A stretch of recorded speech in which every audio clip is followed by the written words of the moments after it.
Жапондық шоу бағдарламасы өте ерекше екенін білеміз.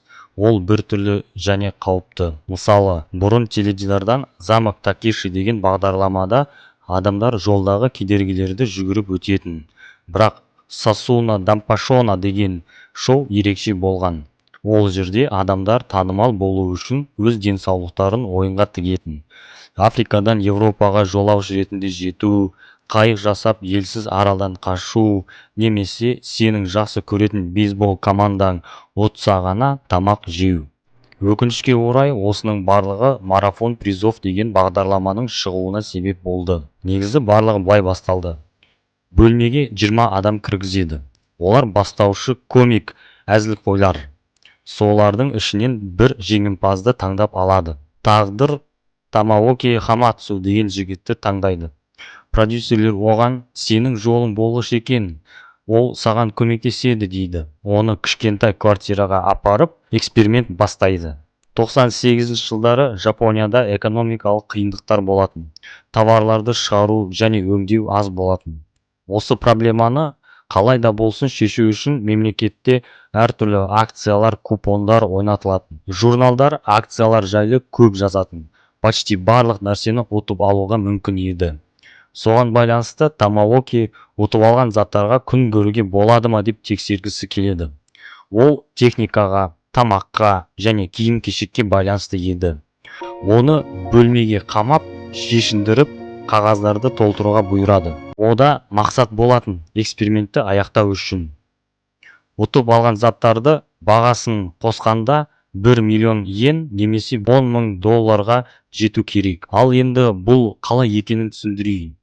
Сіз күніне 10 сағат бір қалыпты қағаздар толтырасыз. Қолмен. Сканворд шешесіз, тамақ немесе киім бар лут бокстарды аласыз. Ал оның ішінде томатный соус, фасоль немесе фасоль қосылған томатный соус қана болады. Сіздің оқығаныңыз жарнама. Радио тыңдайсыз, ол жерде де жарнама.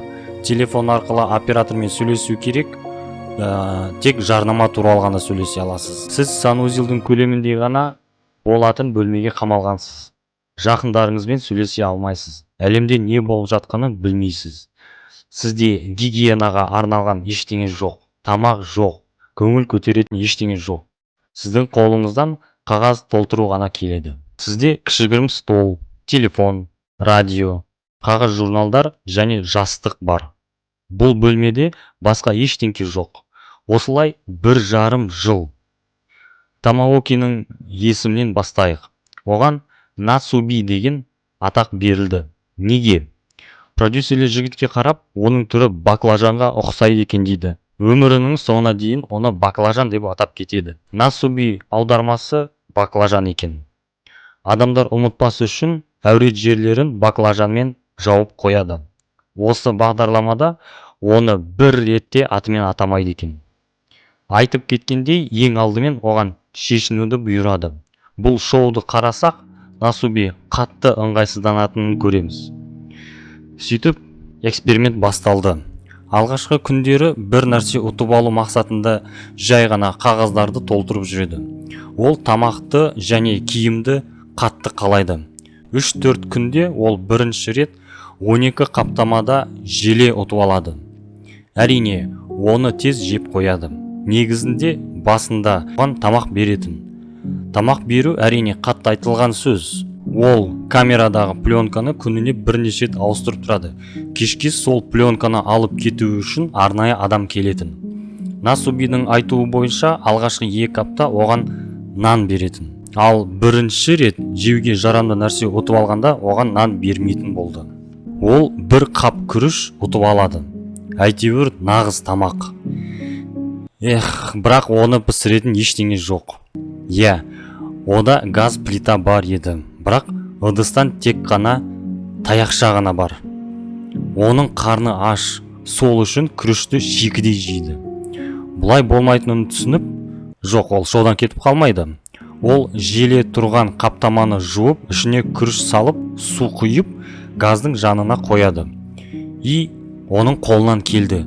Ол күріш пісірді. 2 аптада бірінші рет калориясы бар организмге пайдалы нәрсе жейді. Қалай болса солай піскен күріш, тұзы жоқ, жай ғана күріш. Ол қатты қуанды.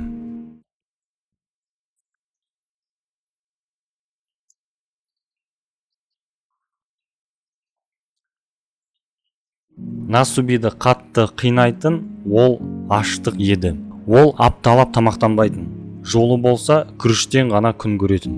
Бір кезде көшеде тамақ сататын адам айқайлап жүреді. Міне, тамақ сенің жаныңда деп. Есікті біреу қағады. Ол жалаңаш есікті ашады. Ол жерде керемет рамен, қуырылған етпен және көкөністермен жасалған тамақты ұстап тұрған курьерді көреді.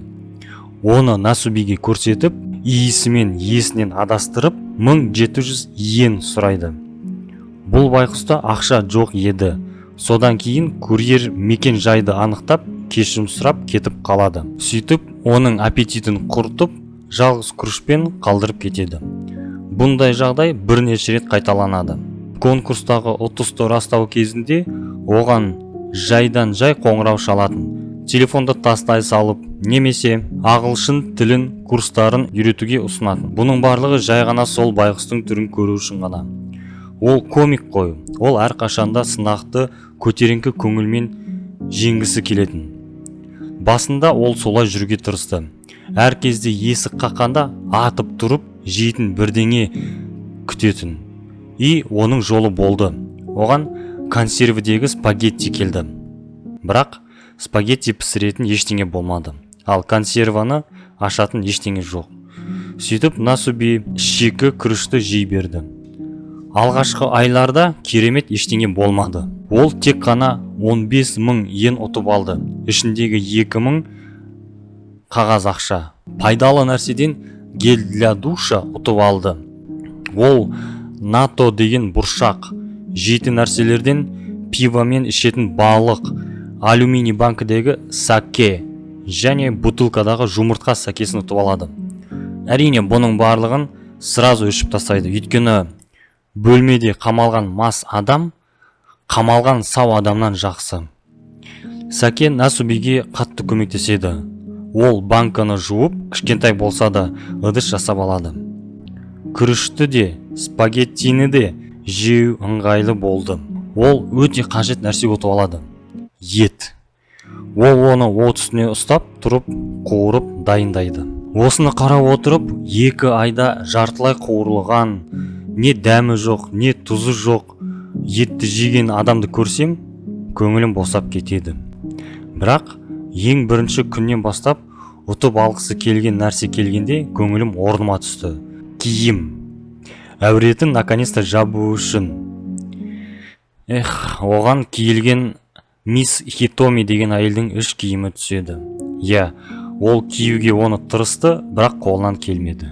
Бірақ оның жолы болды деп айтуға болады. PlayStation 1-ге арналған ойын дискі. Іші пысқан, бір қалыпты өмірден жалыққан адам үшін ол бір тамаша еді. Бірақ PlayStation-де, телевизорде, Насубиде болған жоқ. Қажет емес нәрседен жиналатын велосипед ұтып алады. Ақырында бұл байқұс өз-өзіне дос тауыпты. Ол ойыншық ұтып алып, оған Бинасу деген ат береді. Ақпанда ол 90 000 йен ұтып алады. Сәуір айында жолы болмайды. Ұтыстың ең шыңында ол тірі омар, лобстер ұтып алады. Омармен кішкене билейді де артынан жеп қояды. Өмірінде бірінші рет омар жепті. Биге қатысты Насубидің негізгі көңіл көтеретін осы болды. Өзіне қажет немесе жейтін нәрсе ұтқанда қуанып билейтін. Бұл билерді адамдар кесіп, ел арасына танымал болып кетеді. Адамдар бір шоколадқа мәз болған жігітті көріп мазақ ететін. Қажеттіден ол шаң сорғыш отып, бөлмесін тазалап шығады. Тіс пастасы щеткасымен және теледидар. Осы айда ұтыс аздау болады. Бір апта бойы ештеңе алмайды. Ойлаңыздаршы, бір апта бойы жеп ішетін немесе басқа қажет нәрсе күтеді. Бұл шоуда мамыр айы ең қиын айлардың бірі болды. Ай медициналық тексерістен басталады. Дәрігер қан қысымын тексеріп, пульсін тексеріп кетіп қалады. Күн сәулесінің жоқтығы, дұрыс тамақтанбау, таза ауа жоқтығы дәрігерді қызықтырмайды. Дәрігердің келуі Насуби ары қарай шыдайды ма деп жіберілген сияқты. Қажет еместен ол аяқ киім, глобус, косметика сөмкесін, кружка және су тазалайтын набор қасықтар жиынтығын ұтып алады. Ал тамақтан ол диетикалық шай және тағы да желе ұтып алады. Бұның барлығы организмге қуат бермейді, бірақ нағыз проблема ол насубиде күріші бітіп қалыпты.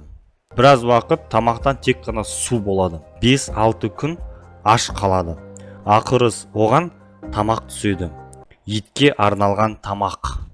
Ол жарты ай бойы осыны жейді. Енді неге насуби осының барлығын тастап кетіп қалмады деген сұрақ бар. Бір жағынан ештеңесіз күріш жеу. Бірақ ит тамағы? Насуби сұхбат бергенде ештеңеге қол қоймағанын айтады. Демек, продюсерлердің алдында ешқандай міндет болған жоқ. Бірақ теледидар каналындағы адамдар қалай және не істеу керегін анық білді. Біріншіден, олар көзге көрінбейтін, алайда өте қажет нәрсемен сөз береді. Ол атақ. Өйткені сен танымал болсаң, каналымыздың басқа да шоуларына қатыса аласың дегендей. Насуби осыған сеніп, өйткені ол сол кезде 22 жастағы жас комик өміріндегі орнын іздеп жүрген. Сөйтіп, не үшін кетіп қалмады? Бұл жерде 50% тәрбие, 50% өзіне деген сенім. Оның ойын өзгерткені соншалықты. Жігіт, сен жапонсың, есіңе сақта. Егер бірдеңе бастасақ, соңына дейін барамыз. Аталарымыз берілмеген.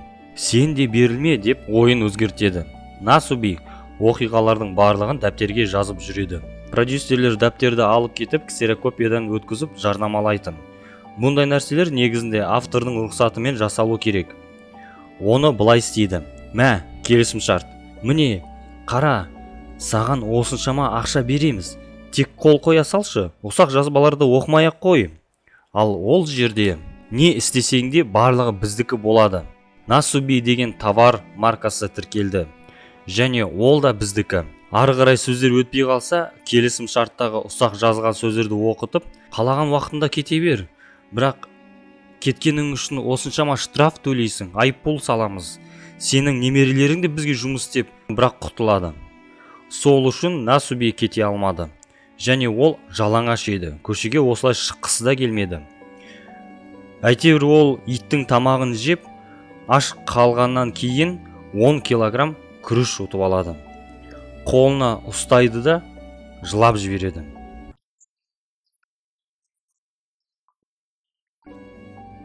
Шілде айы жақсы болды десе болады. Ол сразу мангал ұтып алып, креветки және етті қуырып жеп алады. Ары қарай энергетик және нори балдыры түседі. Күрішті соған орап жеп алады. Бұндай дәмді күрішті ешқашан жеп көрмегенін айтады. Қажет нәрседен ол чайник, ал керек еместен Хиросуи Риоки деген постер ұтып алады. Сөйтіп, түн ортасында оны продюсерлер оятып, көзіне маска тағып, наушник кигізіп, 5 сағат бойы көлікпен жүргізіп, басқа бір орынға алып келеді. Тура сондай бөлме, сол ұтып алған заттары да бар. Насубиге бұл жерде жақсы жер, жолың болады деп түсіндіреді. Негізінде бұқаралық ақпарат құралдары бұрынғы бөлме қай жерде екенін тауып алады. Өйткені бұл шоу сол кезде барлық рейтингтерінің шыңында болатын. Продюсерлер ұтып алған заттарды беріп тастайды деп ойлайсыздар ма? Ал енді тағы қалай мазақ етуді ойлап табу оп-оңай. Білесіздер ма?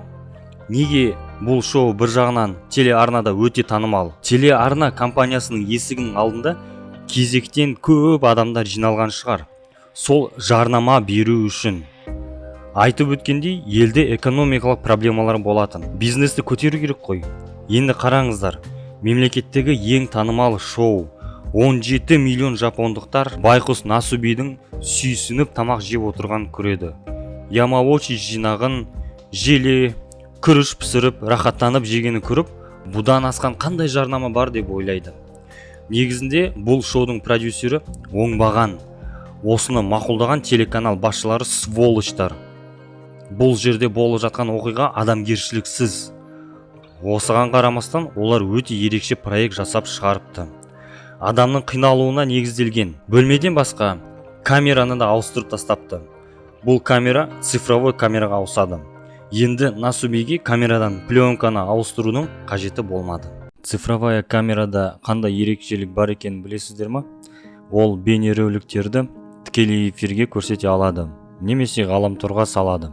Негізі бұл шоуға Насубидің қатысуға бұл шынымен де эксперимент деп көндіреді. Ол біткенде не болатынын көреміз дейді. Қызық болмаса адамдарға біз саған ақша төлеп роликтерді жойып тастаймыз. Ал егер бірдеңе шықса, сен көрсеткен келмейтін нәрселерді монтаждаймыз дейді. Демек, мына бөлмеде отырып, ол 1 сағаттық шоуға қатысып отырмын деп ойлайды. Ал негізінде оның жүріс-тұрысын барлығы тікелей эфирде көрсетіліп жатты. Және одан да қатты мазақтау үшін Насубидің ойлары жазылған дәптерді де эфирге шығарып отырады. Әрине, оның рұқсаты болмады. 98 жылы телеарна продюсері Насубиді тікелей эфирге шығарады. Бірнеше адам тәулік бойы видеода әурет жерлерді жауып отырады. Ал тәулігіне бұл видеоларды 1,6 миллион адам қарайтын. Бір ғана сұрақ: Насуби бұны білді ма? Жауабын білетін де шығарсыздар. Жазды әйтеуір өткізеді. Оған тіс пастасы, щеткасымен шаң сорғыш және суға арналған круг. Тамақтан қарбыз, күріш, смузи және маринадталған баклажан түседі. Ал тамыз айының соңында почти ештеңе алмайды. Осыны әйтеуір кішкене жеңілдету үшін оған қосымша бонус береді. Қандай бонус екенін табу үшін сіздерге 5 секунд беремін. Я, таптыңыздар, ол жағажайға шығару. Бір қарасаң, әйтеуір адамды таза ауаға шығарып, демалдырып, суға түсіреді. Бірақ продюсерлер Насубидің үстінен күлуге тағы бірдеңе ойлап табады. Оны түнде оятып, ұзақ жолға шығарып, қайыққа отырғызып, ештеңе айтпай осында алып келеді. Содан соң оны аралға түсіріп, әлгі аяқ киіммен оған мангал, зажигалка және суға түсетін круг береді. Қандай нашар халде екенін көру үшін ол сразу теңіз суын ішіп алады. Ол ақымақ болып бұндай суды ішуге болмайтынын білмеген емес. Жоқ, ол жай ғана тұздың дәмін көргісі келді. Тұздың дәмін көрмегеніне біраз болыпты. Ары қарай ол уақытын жақсы өткізді. Аралда қыдырып, теңіз өнімдерін тауып, жеп, күнге қыздырылып, шомылып жатады. Байқұс Насуби шынымен демалды. Ол көп болмаса да қажетінен алды. Содан кейін шоу бастықтары не істегенін білесіздер ме? Насубиді демалғаны үшін өзін-өзі жек көрсетті. Шарт бойынша ол осында қанша қаласа сонша демала алатын. Бірақ демалып жатқанда үйде товарларды ешкім алып кетпейді. Демек, оған 30 келсе, оны оған бермей қояды. Жалпы 30 санына олар қосылмайды. Насубидің көңіл күйі түсіп, бөлмеге қайта оралады. Осылай демалысы бітеді. Сосын оны тағы басқа жерге көшіреді. Бұл жылы продюсерлер осы жерді бәрі по фэн-шую болады дейді. Негізінде олардың квартираларын тағы да тауып алады. Жаңа орында Насубидің сразу жолы болды. Ол чипсы, сироптағы жемістер және оған VHS плеер, демек видик беріледі. Ал ода теледидар және бірнеше кассета болатын. Байқұстың қуанғаны сөзсіз. Бірақ оны мазақ етпесе болмайды ғой. Ол не кассета? Жапонияның 51-ші велосипед чемпионатындағы және жағымсыз иісті кетіру видеолары. Насуби қатты қуанды. Телевизорде суреттер қозғалады, дауысы шығады. Ал дауысы қозғалған суреттерге байланысты болды. Соңғы рет 9 ай бұрын телевизор көрген екен. Көңіл көтеруге келсек, әрине VHS плеер 51 чемпионатымен көрсеткені жақсы, бірақ келесіде ол PlayStation 1 ұтып алады. Насубидің қуанышын суреттеуге сөз жетпейді. 98 жылға бұл офигенный нәрсе болатын. Бұл деген PlayStation. Ода көп деген таңғажайып ойын түрлері бар ғой. Silent Hill, Metal Gear, Resident Evil 2, Final Fantasy және тағы басқа. Бұл кішкентай қорап бөлмеде жалғыз өзі қамалған адамға құл ретінде емес, демалушы ретінде статус берді. Естеріңізде болса, ол бірінші PlayStation-ге арналған ойын дискіні ұтып алған еді. Әрине, керемет нәрсені оған ешкім бергісі келмейтін. қандай ойын ұтып алғанын білесіздер ма? Densha de Go. Ол поезд симуляторы. Ол жерде не істеу керек? Виртуалды пойызбен виртуалды темір жолмен жүріп отыру. Насуби бұл ойынды 4 күн бойы ойнайды. 4 күн бойы рахаттанып ойын ойнайды. Демек 4 күн бойы ол экранға қарап, ал ол жерде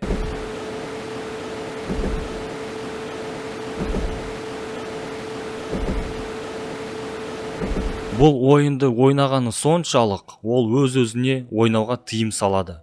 Өйткені қағаздарды толтыру керек. Егер әлемде ең бірінші стримердің қандай болғанын көргілеріңіз келсе, міне. Бірақ стример өзінің стример екенін білген жоқ. Ең қымбат товар ұтып алғаны. Ол машина покрышкасы резинкелері болатын, дөңгелек резинкелері. Әрине ол оған қажеті жоқ еді, бірақ ол қымбат ұтыс еді. Әйтеуір осының арқасында ол ақыры 1 миллион йен жинап алады. Насуби ұтып алған тауарлардың бағасын білмеген еді. Сондықтан шоуды аяқтау үшін әлі қанша жинау керегін білген жоқ. Сөйтіп, ақыры Насуби шоуды аяқтады. Жай ғана келіп құттықтайды деп ойлайсыздар ма? Әрине жоқ. Олар түн ортасында келіп, хлопушкамен оятып алады. Тыныштықтан есінен адасып жүрген адамды түн ортасында хлопушкамен ояту. Ақыры оған өзінің киім-кешегін береді. Ол киініп, бірақ сразу оны шешіп тастайды. Өйткені осы уақытқа дейін киімсіз жүріп үйреніп қалған еді. Содан кейін оған адам секілді тамақ береді. Және тағы көзін байлап тастайды. Көздерін ашқанда оңтүстік Кореяны көреді. Ол жерде қанша жесе де, қайда жүрсе де өзі білетін. Қарнын тойдырғаннан кейін оны ойын сауық саябағына апарады. Насуби ол жерде өте жақсы демалады. Кешке оны базарға шопинг жасауға алып келеді. Ол өзіне үлкен ыдыста кимчи сатып алып, тағы көздерін жауып, әуежайға дейін апарып тастайтын таксиге салып жібереді. Көздерін ашқанда бір бөлмеде екенін көреді. Сол баяғы стол, журналдар, қағаздар және Жапония, Корея сөздігі. Продюсерлер оған Кореяда да ұтыстар бар екенін айтады. Насубидің жақында шыдамы таусатынын көргілері келді. Сөйтіп, тез арада ол ұтыстарды жинап шығады. Бұлай шыдай алмайтынын, үйіне қайтқысы келетінін продюсерлерге айтады. Жай ғана қағаз толтыру оған өте қиын болып кетті. Өйткені тырнақтары және шашы өсіп кеткен болатын. Ақыры шоу бастықтары келіскендей болып, түн ортасында байқұсты шошытып оятып, үйіне жіберетін болды. Оны киіндіріп, көзін жауып, самолетқа отырғызады. Әрине, бұл жолы да мазақсыз болмады. Оны ұзақ уақыт бойы бір жерге әкеледі. Отырғызып, көзін ашқанда тағы бір бөлмеде екенін көреді. Автоматты түрде киімін шешіп қалғанда, бөлмедегі қабырғалар құлап түседі. Оған қарап отырған мыңдаған адамдарды көреді.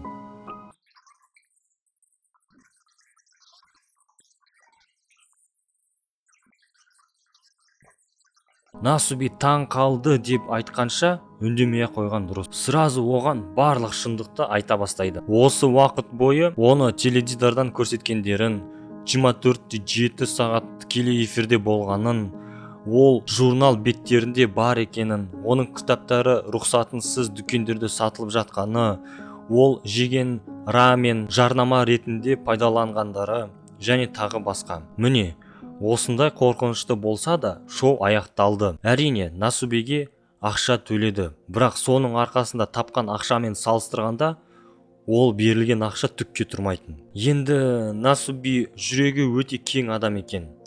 Болған оқиғаларды ұмытып қана қоймай, өзінің театр мектебін ашады. Киноға да түседі және өзінің Фукусима қаласында қайырымдылық қорымен айналысады. Кейде сол шоуда болған оқиғалар жайлы бейнероликтер түсіреді. Ал жақында Эверест тауына да шығып келіпті. Басынан кешкені қаншалықты қиын болса да, қазір өзін керемет сезініп, қоршаған ортаға адамдарға көмектесіп жүреді. Ал ана шоу бастықтарына келсек, бір сұхбатында Насубиден кешірім сұрайды. Насуби болса, жүрегінің кең екендігін көрсетіп, оларды кешіреді.